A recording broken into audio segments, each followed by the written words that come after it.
Bismillahirrahmanirrahim. Welcome students to the online lectures of Pakistan Studies Compulsory of the second year class. Dear students, chapter 1 اسلامی جمہوریہ پاکستان کا قیام جاری ہے. نظریہ پاکستان، تحریک علی گڑھ، یہ چیزیں آپ پڑھ چکے ہیں. آج ہم ایک امپورٹنٹ ٹاپک آل انڈیا مسلم لیگ کا قیام جو ہے وہ اس سلسلے میں پڑھیں گے. آل انڈیا مسلم لیگ کیوں بنی، کیسے وجود میں آئی، اور اس کے قیام کے کچھ امپورٹنٹ جو مقاصد تھے وہ ہم ڈسکس کریں گے. تو جیسا کہ آپ سب جانتے ہیں کہ جنگ آزادی کے بعد انگریزوں نے مسلمانوں سے اختیارات چھین لیے اور نہ صرف مسلمانوں کو معاشی طور پہ محرومی کا شکار کر دیا بلکہ ہندوؤں کو اپنے ساتھ ملا کر مسلمانوں کو دباتے رہے اور ان پہ ظلم و ستم روا رکھا. تو اس لیے مسلمان ہندوؤں کے اور انگریزوں کے خلاف ہو گئے. 1892 کے ایکٹ کے تحت انگریز حکمرانوں نے زیادہ اختیارات حاصل کر لیے اور حکومتی سطح پر ہندوؤں کو اپنے ساتھ ملا لیا. اس وجہ سے مسلمانوں میں محرومیت کا احساس اور زیادہ ہونے لگا. یہی وجہ تھی کہ مسلمان جتنے بھی لیڈر تھے وہ اکٹھے ہو کے شملہ آ گئے اور واپس آ کر اپنے آپ کو سیاسی طور پر منظم کر لیا. تو محمدن ایجوکیشنل کانفرنس کا سالانہ اجلاس ڈھاکہ میں بلایا گیا. اس اجلاس کے ختم ہونے پر بر صغیر کے مختلف صوبوں سے آئے ہوئے مسلم لیڈران کا ایک اجلاس نواب سلیم اللہ خان کی دعوت پر ان کی رہائش گاہ منعقد ہوا. اس اجلاس کی صدارت نواب وقار الملک نے کی. اس اجلاس میں آل انڈیا مسلم لیگ کا قیام عمل میں لایا گیا. یہ جو اجلاس تھا یہ 30 دسمبر 1906 کو ڈھاکہ میں کیا گیا. سر آغا خان کو مسلم لیگ کا پہلا صدر جو ہے وہ چنا گیا. مسلم لیگ کا پہلا جنرل سیکرٹری جو ہے نواب وقار الملک کو چنا گیا. اس کا جو سینٹرل آفس تھا یعنی کہ مرکزی دفتر وہ علی گڑھ میں قائم ہوا اور مسلم لیگ کی لندن برانچ کا سربراہ سید امیر علی کو بنایا گیا. اس کے علاوہ ایک صوبائی برانچ جو ہے وہ اس کی تمام صوبوں میں کھولی گئی. تو مسلم لیگ کے بانی ارکان میں سید امیر علی، حکیم اجمل، مولانا محمد علی جوہر، مولانا شوکت علی، مولانا ظفر علی خان، سر آغا خان، نواب سلیم اللہ خان، نواب وقار الملک اور نواب محسن الملک وغیرہ شامل ہیں. تو ڈیئر اسٹوڈنٹس، اس کے قیام کے اسباب کے پہ کچھ روشنی ڈالتے ہیں کہ وہ کون کون سی چیزیں تھیں جو مسلم لیگ کے قیام کا باعث بنی. اس وقت مسلمانوں کو پہلی بات یہ ہے کہ سیاسی طور پہ نظر انداز کیا جاتا تھا. مسلمانوں کو سیاسی طور پہ نظر انداز جنگ آزادی کے بعد سے کیا جانا شروع کیا. ہندوؤں نے انگریزوں کے ساتھ مل کے مسلمانوں پہ سیاسی طور پہ پریشر بڑھایا اور نتیجے کے طور پہ ان کو ہر شعبے میں نظر انداز کیا. برطانوی حکومت نے 1892 کے ایکٹ کے تحت مسلمانوں پر اور زیادہ سیاسی دباؤ بڑھایا اور انہیں کسی بھی سیاسی سرگرمی میں حصہ لینے کی اجازت نہیں دی جاتی تھی اور نہ ہی انہیں پولیٹیکل افیئرز میں شریک کیا گیا، جس کی وجہ سے ان میں احساس محرومیت بڑھتا گیا اور پھر انہوں نے اپنے لیے ایک علیحدہ سیاسی جماعت کے قیام کے بارے میں سوچنا شروع کر دیا. آپ جانتے ہیں کہ 28 دسمبر 1885 کو بمبئی میں ایک انگریز اے او ہیوم کی سربراہی میں آل انڈیا نیشنل کانگریس بن چکی تھی اور اس جماعت کا یہ دعویٰ تھا کہ وہ تمام ہندوستانیوں کی نمائندہ جماعت ہے. لیکن کچھ ہی عرصے میں کانگریس ہندوؤں کی نمائندہ جماعت جو ہے وہ بن کر رہ گئی، جس کی وجہ سے اور اس نے ہندوؤں کے مفادات کے لیے کام کرنا شروع کر دیا، جس کی وجہ سے علیحدہ مسلم سیاسی جماعت کی ضرورت جو ہے وہ محسوس کی گئی. اس کے بعد جنگ آزادی کے بعد مسلم کچھ فسادات بھی شروع ہو گئے اور فرقہ واریت کی بنیاد پہ ہونے والے ان فسادات نے پورے بر صغیر کو اپنی لپیٹ میں لے لیا. مسلمانوں کے خلاف ہندوؤں نے اپنی انتہا پسند تحریکوں کا آغاز کر دیا. ہندو مہاسبھا، سنگھٹن اور آریہ سماج جیسی تحریکوں نے مسلمانوں کے وجود کو شدید خطرہ لاحق کر دیا. 18ویں صدی عیسوی میں قائم ہونے والی ہندو فرقہ پرست جماعت کا نعرہ تھا کہ ہندوستان صرف ہندوؤں کے لیے ہے اور باقی سب بدیشی یعنی کہ غیر ملکی ہیں. ان کے لیے دو ہی راستے ہیں، یا تو وہ ہندو مت کو قبول کر لیں یا پھر ہندوستان سے نکل جائیں. تو یہ فرقہ واریت جو ہے یہ بھی مسلم لیگ کے قیام کا ایک اہم سبب بنی. اس کے بعد 1905 میں انگریزوں نے انتظامی یا ایڈمنسٹریٹو پوائنٹ آف ویو سے بنگال کو 2 صوبوں مشرقی اور مغربی بنگال میں تقسیم کر دیا۔ مشرقی بنگال میں مسلمانوں کی اکثریت تھی اور اس پارٹیشن کی وجہ سے مسلمانوں کو فائدہ ہوا، یعنی کہ یہ تقسیم مسلمانوں کے حق میں تھی۔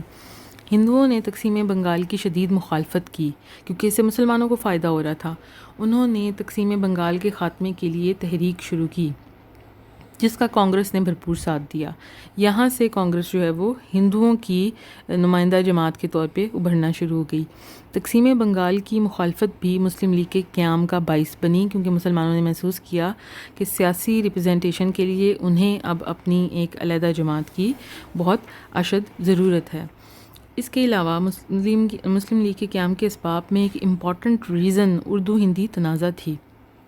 یہ تنازع 1867 میں بنارس کے مقام پر شروع ہوا۔ ہندو دفتروں میں اردو کی جگہ ہندی رائج کرنے کا مطالبہ ہونا شروع ہو گیا۔ شروع میں یہ تنازع بنارس تک محدود تھا، مگر بعد میں اردو ہندی تنازع نے پورے بر صغیر کو اپنی لپیٹ میں لے لیا۔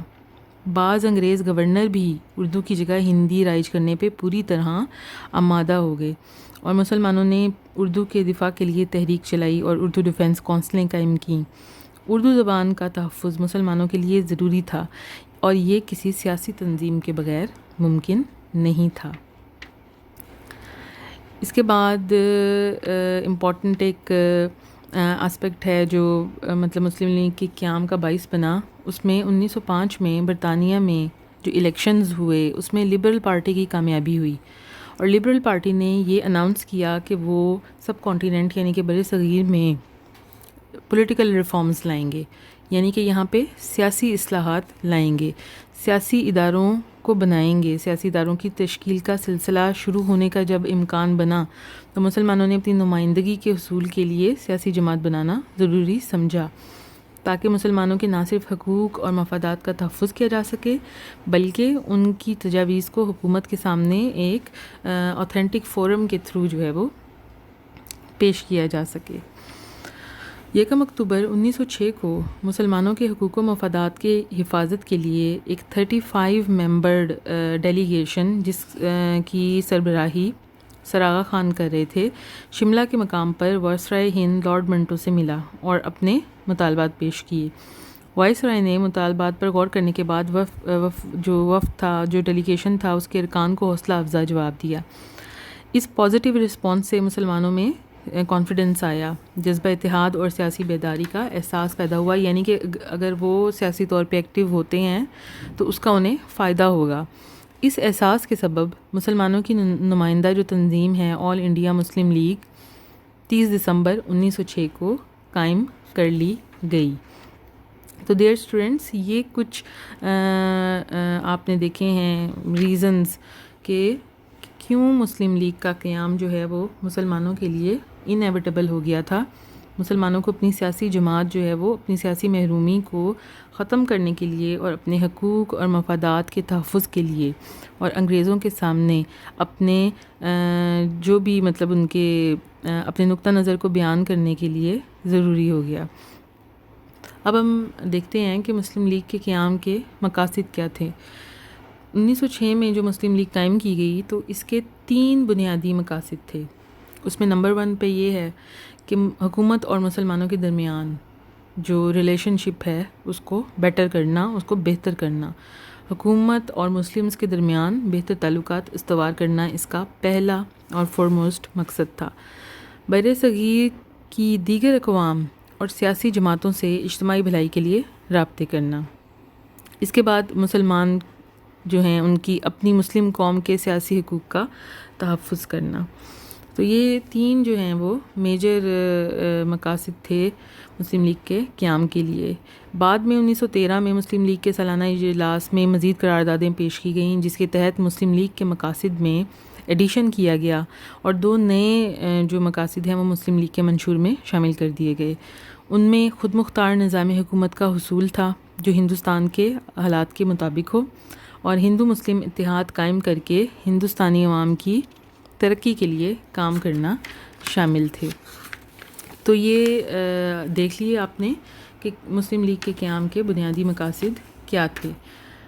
تو ڈیئر اسٹوڈنٹس، مسلم لیگ کے ابتدائی کارناموں یا اچیومنٹس کے بارے میں تھوڑا آپ کو یہاں بتاتی چلوں کہ مسلم لیگ نے اپنے قیام کے فوراً بعد مسلمانوں کی نمائندگی شروع کر دی۔ شملہ وفد جو تھا اس کے مطالبات کو تسلیم کروانے کے لیے برطانوی حکومت پر سیاسی دباؤ بڑھا دیا گیا۔ اس کے بعد انگریزوں نے جداگانہ طریقہ انتخاب کے مطالبے کو 1909 کے قانون ہند یعنی منٹو مارلے اصلاحات اس کو کہتے ہیں، ان میں تسلیم کر کے اس کو کانسٹیٹیوشنل ایک حیثیت دے دی، جو مسلم لیگ کا ایک اہم ابتدائی اور تاریخی کارنامہ تھا کہ انہوں نے برصغیر میں جداگانہ انتخابات کا جو طریقہ ہے وہ رائج کروایا۔ مسلم لیگ نے سر آغا خان کی قیادت میں مسلم یونیورسٹی علی گڑھ کے قیام کا بھی مطالبہ کیا، جو اس وقت تک علی گڑھ کالج کے نام سے کام کر رہا تھا۔ 1920 میں حکومت نے یہ تسلیم کر لیا اور کالج کو یونیورسٹی کا درجہ دے دیا۔ مسلم لیگ کی کوششوں سے ہی ہندوؤں کو بھی تسلیم کرنا پڑا کہ مسلمان نہ صرف ایک قوم ہیں بلکہ آل انڈیا مسلمان ہی مسلمانوں کی واحد نمائندہ جماعت ہے۔ اس سے پہلے کانگریس اپنے آپ کو تمام ہندوستانیوں کی نمائندہ جماعت کہتی تھی، لیکن جب کانگریس نے ہندوؤں کے صرف اور صرف ہندوؤں کی نمائندہ جماعت بن کے رہ گئی تو مسلمانوں کو اپنی ایک علیحدہ سیاسی جماعت قائم کرنا پڑی۔ اس حقیقت کو تسلیم کرتے ہوئے ہندوؤں نے مسلمانوں کے ساتھ 1916 میں لکھنؤ کے مقام پر تاریخی معاہدہ کیا، جس میں مسلمانوں کے تمام جائز مطالبات تسلیم کر لیے گئے۔ مسلم لیگ نے سرکاری ملازمتوں میں مسلمانوں کو حصہ بھی دلوایا۔ اسی مسلم لیگ کی پلیٹ فارم سے علامہ اقبال نے 1930 میں الہ آباد کے مقام پر پاکستان کا تصور پیش کیا۔ آپ کو معلوم ہے خطبہ الہ آباد میں ہی علامہ محمد اقبال شاعر مشرق انہوں نے پاکستان کے قیام کا تصور پیش کیا۔ 1940 میں مسلم لیگ کا 27واں اجلاس تھا جس میں مسلمانوں نے پاکستان کا مطالبہ کر دیا۔ آپ کو پتہ ہے 23 مارچ 1940 کو اقبال پارک میں مسلمانوں نے قرارداد پاکستان منظور کی تھی مسلم لیگ کے پلیٹ فارم سے۔